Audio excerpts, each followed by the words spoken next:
suggestions that members would like to give in this matter. Meghalaya Home Minister Lakmen Rumboy on Monday said the state police has strengthened its intelligence gathering network, including cybercrime monitoring, following a series of IED blasts in the state in the recent past.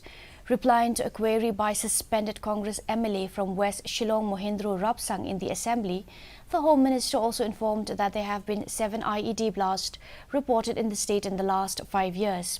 He also stated that arrests have been made in connection with the blast, but did not divulge the details of the arrest.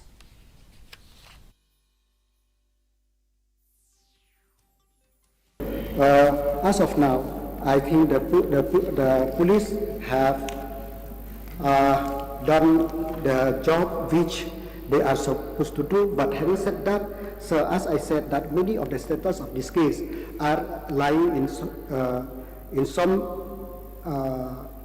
with some commission of inquiry and others. So I didn't want to quote.